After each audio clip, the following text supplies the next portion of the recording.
नमस्कार।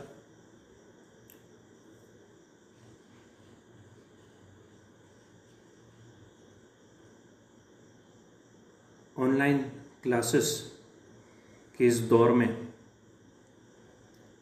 स्नातकोत्तर कक्षाओं के विद्यार्थियों के लिए तृतीय सेमेस्टर में भारतीय दर्शन प्रश्न पत्र सिलेबस में है, कोर्स में है। इस भारतीय दर्शन या इंडियन फिलॉसफी पेपर में प्रश्न पत्र में 5 यूनिट हैं, आप सभी जानते हैं। पहली यूनिट में 3 भाग हैं, उसका पहला भाग आज है, इस कक्षा के माध्यम से हम देखने जा रहे हैं।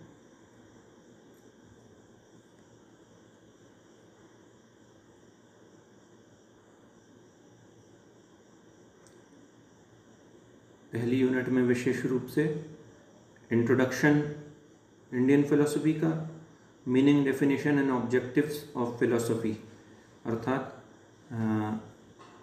भारतीय दर्शन का सामान्य अर्थ, परिचय, परिभाषाएं और भारतीय दर्शन के उद्देश्य, ये पहला भाग रहेगा जो आज कवर किया जाएगा इस लेक्चर में, इस वक्तव्य में।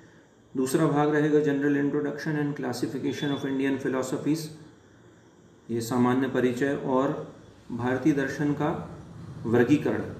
वर्गीकरण से तात्पर्य आस्तिक नास्तिक दर्शनों में वर्गीकरण, और कैरेक्टरिस्टिक्स ऑफ इंडियन फिलॉसफी, तृतीय भाग में भारतीय दर्शन की विशेषताएं। दर्शन हम पढ़ने जा रहे हैं, दर्शन शास्त्र की गहराइयों में या जीवन की गहराइयों में उतरने जा रहे हैं, तो निश्चित रूप से परमपिता परमेश्वर को हम ध्यान करना चाहेंगे कि जो कार्य हम करने जा रहे हैं, ईश्वर उसमें हमें सफलता प्राप्त कराने के लिए आशीर्वाद प्रदान करे। अर्थात जो विद्या हम ग्रहण करने जा रहे हैं, जो भी हमारा उद्देश्य है इस शिक्षा को ग्रहण करने का, उसकी पूर्ति के लिए परमपिता परमेश्वर के चरणों में निवेदन है। करने के लिए मैं आपसे आग्रह करूंगा कि आंखें बंद कर ध्यान की स्थिति में बैठकर अपने शरीर को देखें। कमर गर्दन सीधा, आंखें बंद करेंगे। एक लंबा ओम का उच्चारण करेंगे।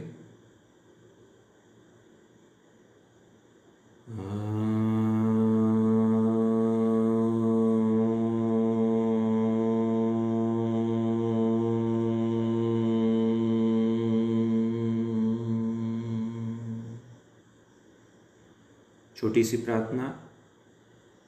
असतो मा सद्गमय तमसो मा ज्योतिर्गमय मृत्योर्मामृतं गमय लोका समस्ता सुखिनो भवन्तु। ओम शांति शांति शांति। हे प्रभु, इस जगत के समस्त प्राणी सुखी हों। हम असत्य से सत्य की ओर अग्रसर हों। हम अंधकार से प्रकाश की ओर अग्रसर हों और मृत्यु से अमरत्व की ओर हमारे कर्म केंद्रित हों। ये चरणों में आपकी प्रार्थना है। धन्यवाद। तो भारतीय दर्शन के संदर्भ में चर्चा करने से पूर्व सामान्य रूप से षड दर्शन एक शब्द आता है। षड दर्शनों में क्या है? वे आस्तिक दर्शन कहलाते हैं। क्यों? भारतीय दर्शन का वर्गीकरण जब हम आगे देखेंगे तो आस्तिक और नास्तिक 2 धाराओं में दर्शन बटे हुए हैं, या इनकी 2 धाराएं हैं। जो वेदों पर विश्वास करते हैं या वेदों को आप्त मानकर जो केंद्रित हैं या जो जिनका आधार है, वो षड दर्शन आस्तिक दर्शन कहलाते हैं। 6 दर्शन हैं इसमें। न्याय, वैशेषिक, सांख्य, योग, मीमांसा और वेदांत, ये षड दर्शन आस्तिक दर्शन कहलाते हैं। जबकि जो वेदों को नहीं मानते, अर्थात जो वेदों के अतिरिक्त अपना स्वयं का दर्शन प्रतिपादित कर रहे हैं, वे नास्तिक दर्शनों की श्रेणी में आते हैं और उनके नाम हैं चार्वाक, जैन और बौद्ध दर्शन। ये आगे के कक्षा में आपको मिलेगा। छोटी सामान्य सी बात से प्रारंभ कर रहा था। अब मूल रूप से विषय की ओर कदम रखते हैं।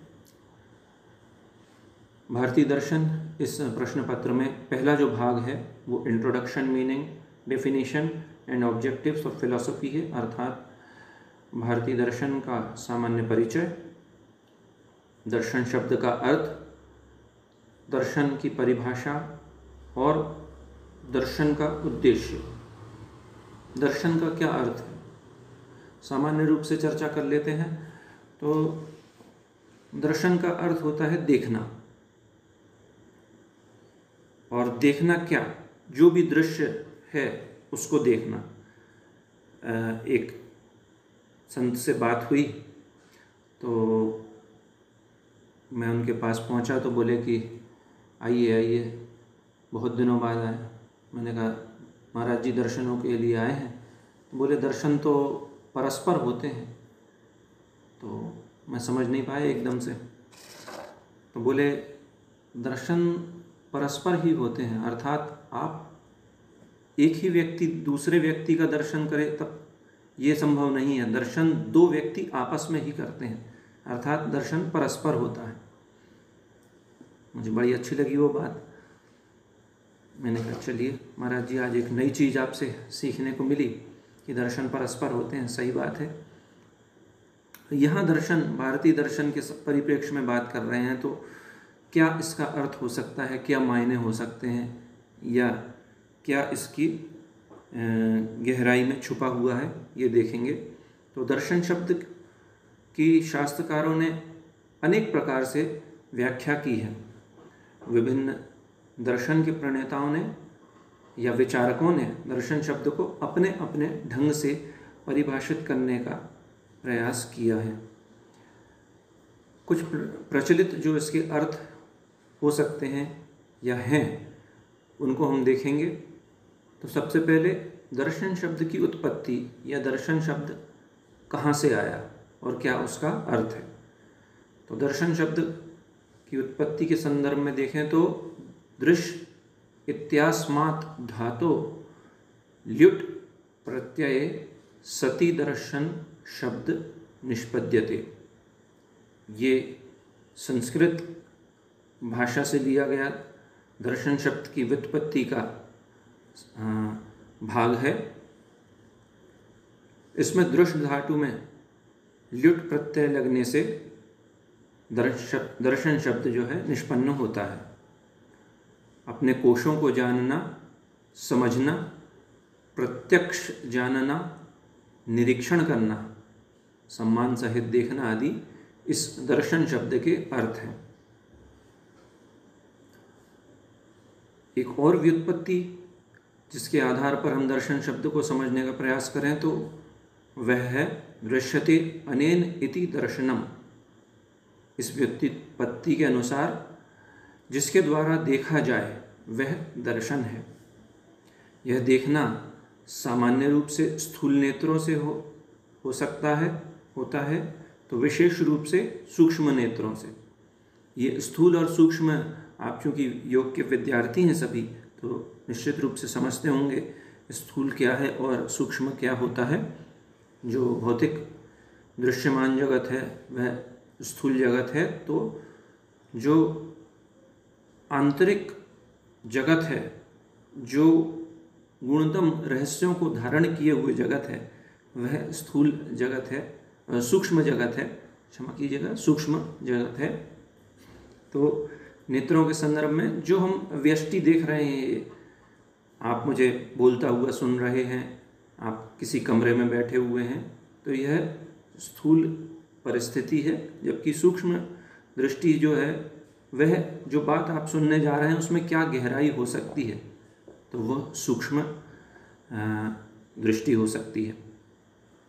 सूक्ष्म नेत्रों को दिव्य चक्षु, ज्ञान चक्षु या प्रज्ञा चक्षु भी कहते हैं। वही बात जो मैं अभी कह रहा था, दिव्य चक्षु, ज्ञान चक्षु या प्रज्ञा चक्षु, अर्थात जिसके माध्यम से गुणतम रहस्यों की जानकारी हमें प्राप्त होती है, तो वह सूक्ष्म वस्तु या सूक्ष्म चीज होती है। स्थूल और सूक्ष्म दोनों ही प्रकार के पदार्थ दर्शन में अध्ययन का विषय बनते हैं। इस अध्ययन का मूल जिज्ञासा है। कोई ना कोई वजह होना चाहिए या कोई ना कोई विचार होना चाहिए जिसके माध्यम से आप उस पदार्थ को देखने का प्रयास करेंगे। अब यह प्रश्न उठता है कि देखा क्या जाए, यह दृश्यमान जगत क्या है। सबसे पहला प्रश्न यही उठेगा निश्चित रूप से कि हम जो देख रहे हैं प्रकृति या जो भी हम वस्तु या पदार्थ अपने सामने पा रहे हैं वह क्या है, किस रूप में है, इसे किसने बनाया है, इसका सच्चा स्वरूप क्या है और कब और कैसे इसकी उत्पत्ति हुई। बड़े प्रश्न अब आपके सामने आते हैं। इनके अतिरिक्त आगे चलें तो मैं कौन हूँ। सबसे बड़ा प्रश्न, मैं नितिन नाम से जाना जाता हूँ, क्या यही वास्तव में मेरा परिचय है? सब कुछ इसी नितिन शब्द में ही समाहित है या मैं कुछ और भी हूँ? मैं कहाँ से आया हूँ, कहाँ जाना है, अर्थात जीवन का उद्देश्य क्या है? वस्तु तात्विक रूप से देखने समझने की चीज है, किंतु वह क्या है? जीवन को सुचारू रूप से चलाने के लिए कौन सा साधन या मार्ग है? सृष्टि और मुक्ति क्या है?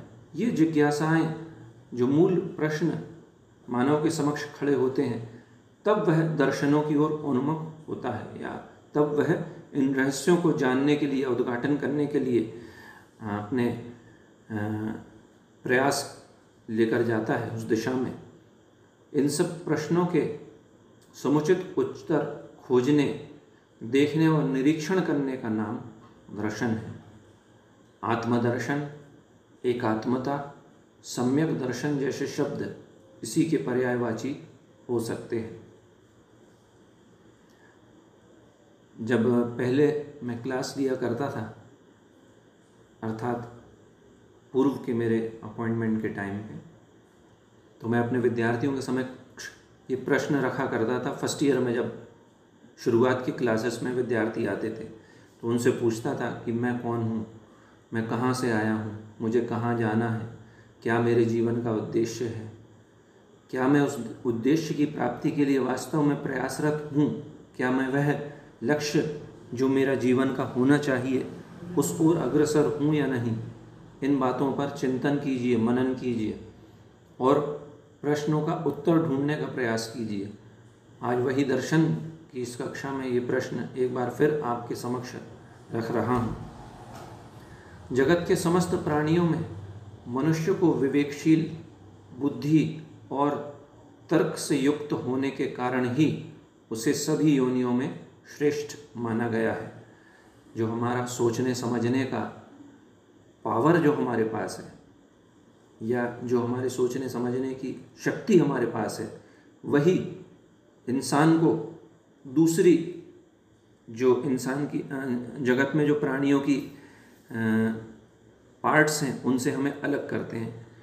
चाहे वे जानवर हों या अन्य जो भी जीव जंतु हैं, उनसे हमें वे अलग बनाते हैं, क्योंकि हमारे पास मुख्य रूप से सोचने समझने की, तर्क करने की और तर्कों के हल खोजने की शक्ति है या क्षमताएं हैं।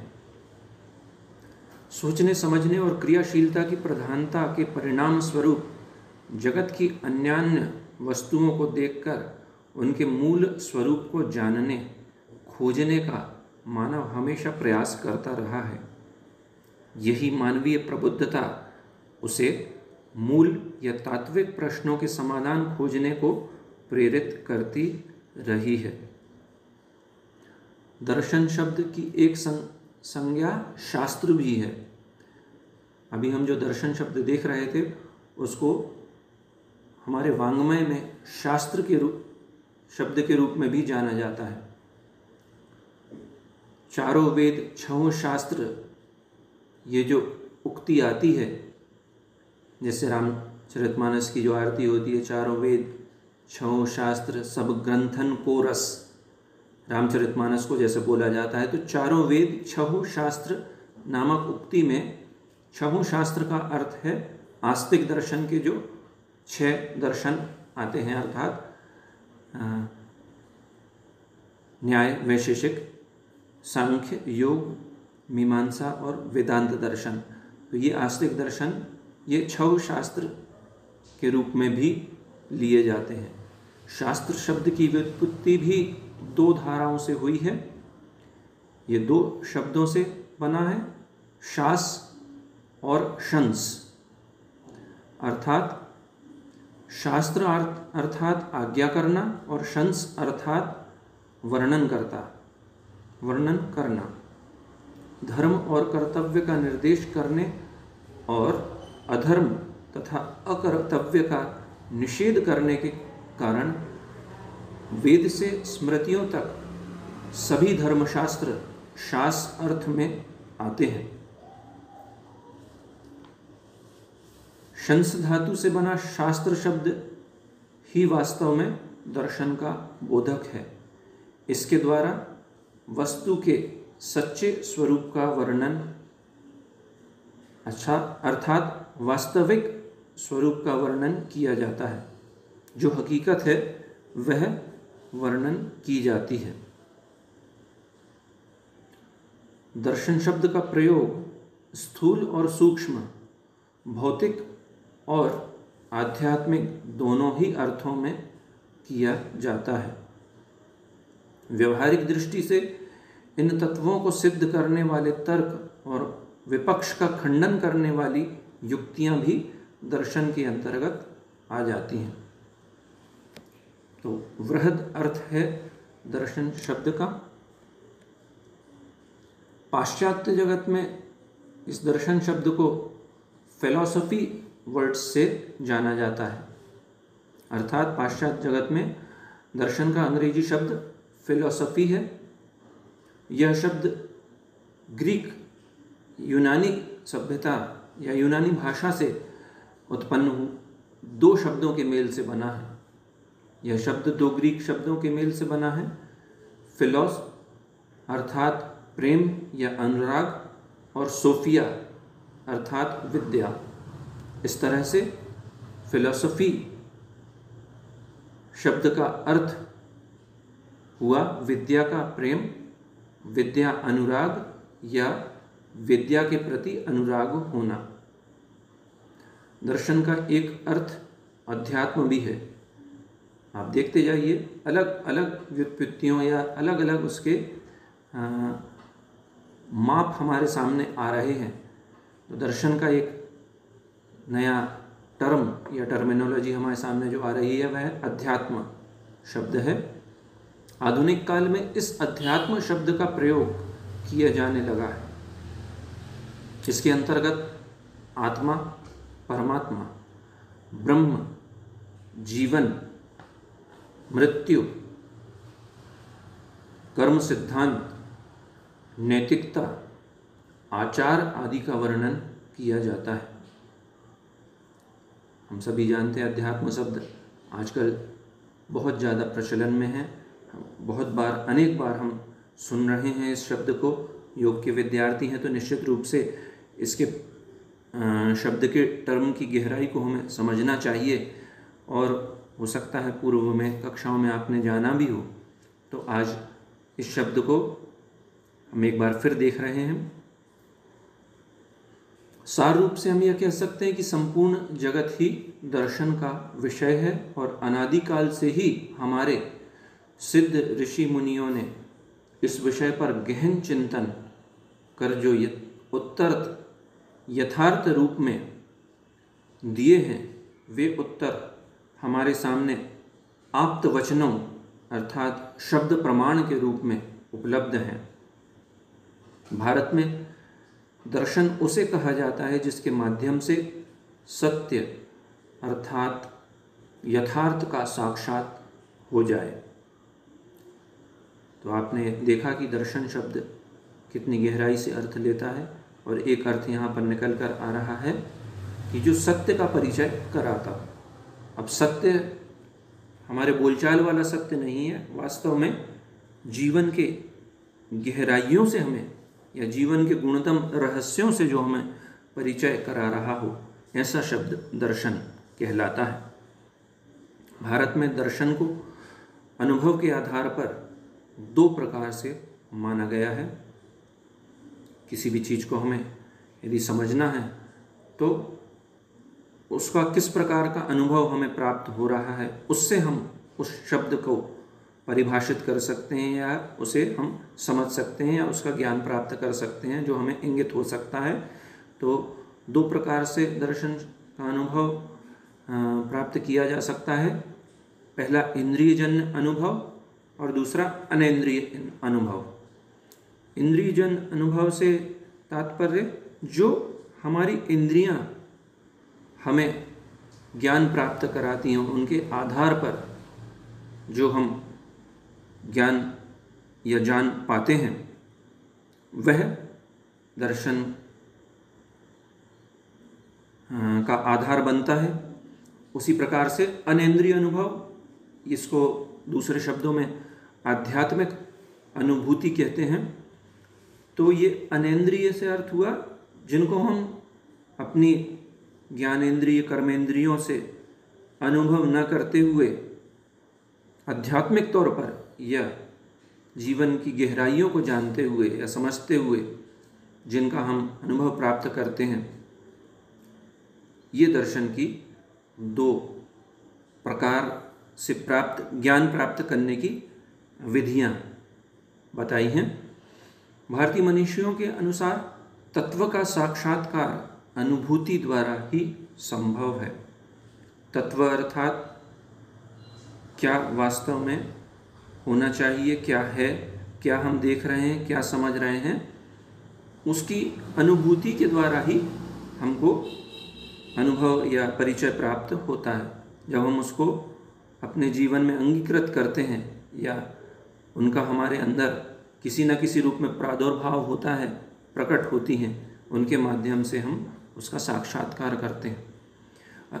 आध्यात्मिक अनुभूति इंद्रिय या बौद्धिक ज्ञान से ऊपर है।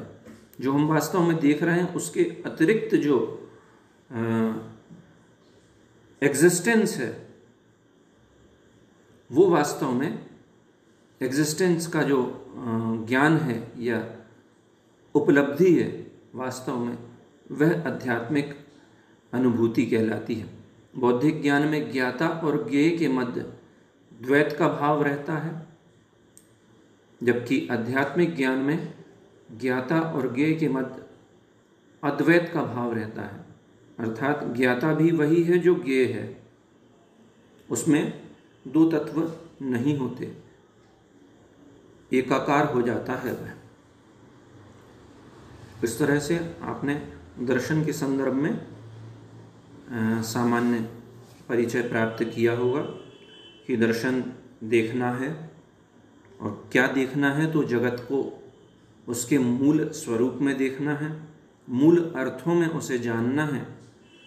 पदार्थ क्या है, तत्व क्या है, जीवन क्या है, आत्मा क्या है, लोक क्या है, परलोक क्या है,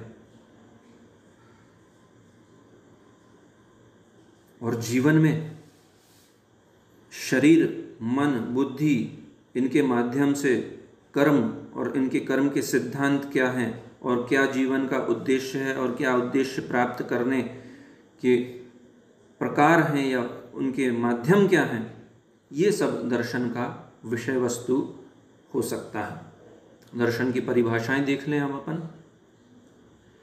दर्शन का क्षेत्र बहुत व्यापक है, अतः इसकी एक सर्वमान्य परिभाषा दे पाना कुछ हद तक कठिन है।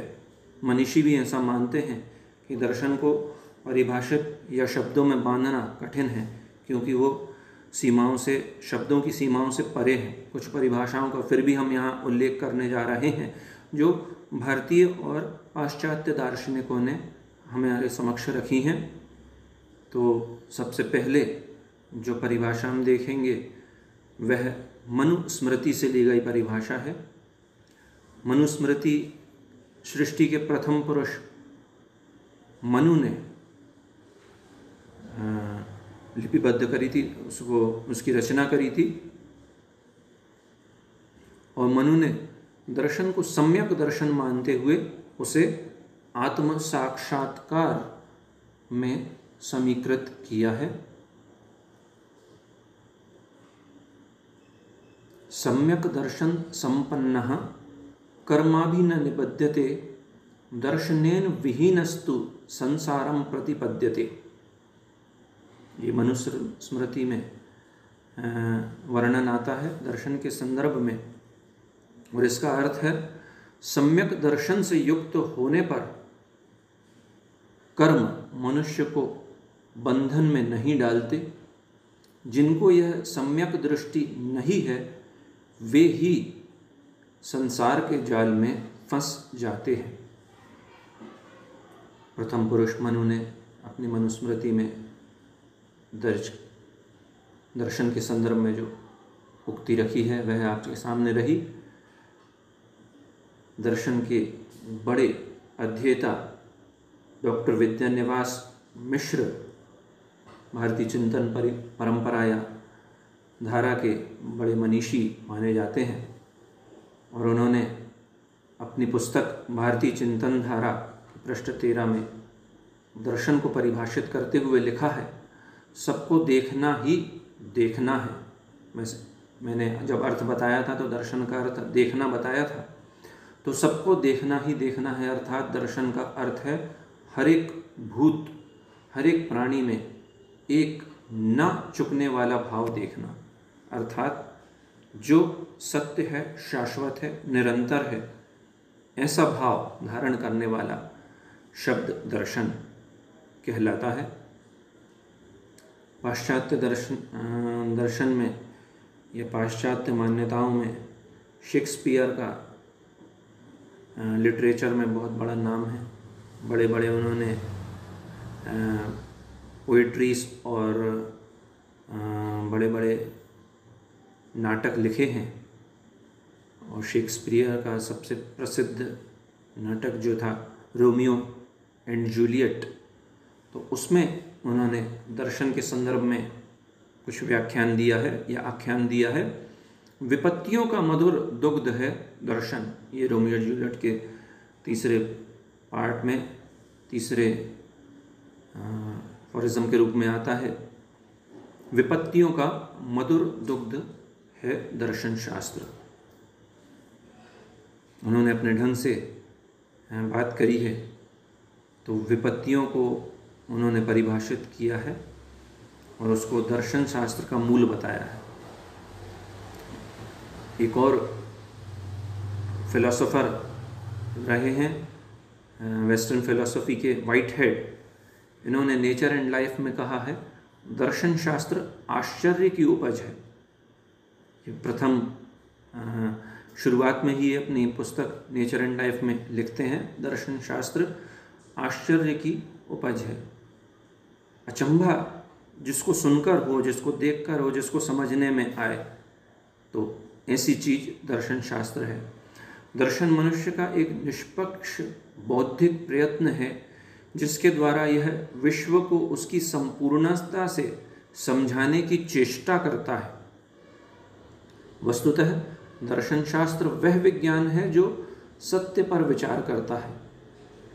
ये एरिस्टोटल ने या दार्शनिक अरस्तु ने अपने शब्दों में दर्शन को बांधने का प्रयास किया है। यूनानी सभ्यता हम सभी जानते हैं महान विश्व सभ्यता है और इसका व्यापक रूप से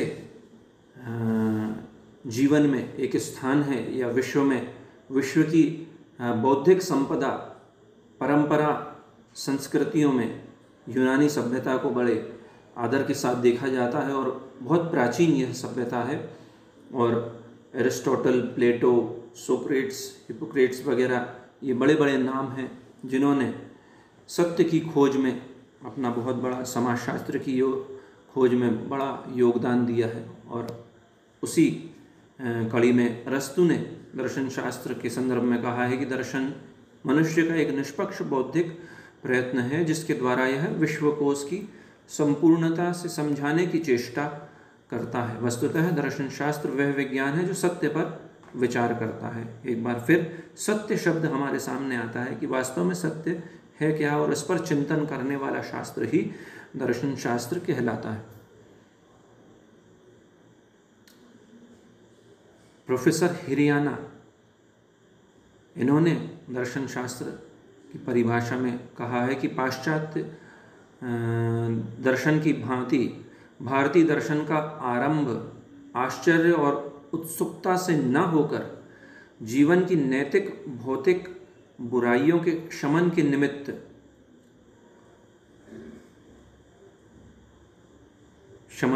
निमित्त हुआ था। दार्शनिक प्रयासों का मूल उद्देश्य है जीवन के दुखों का अंत ढूंढना। निश्चित रूप से ये समझ में आ रहा है कि ये प्रोफेसर हिरियाना आधुनिक दर्शन शास्त्री रहे हैं जिन्होंने भारतीय दर्शन को पढ़ने के पश्चात अपनी इस परिभाषा को हमारे सामने रखा है। तो भारतीय दर्शन का आरंभ उत्सुकता और आश्चर्य से हुआ है, और इन्होंने कहा है कि पाश्चात्य दर्शन की भांति भारतीय दर्शन का आरंभ आश्चर्य और उत्सुकता से न होकर जीवन की नैतिक और भौतिक बुराइयों के शमन के निमित्त हुआ था। तो इनकी देखने की दृष्टि अलग थी, और मूल रूप से इनके आधार पर जीवन के दुखों को अंत ढूंढने का, जो समाधान ढूंढने का जो प्रयास है, वह दर्शन शास्त्र कहलाता है।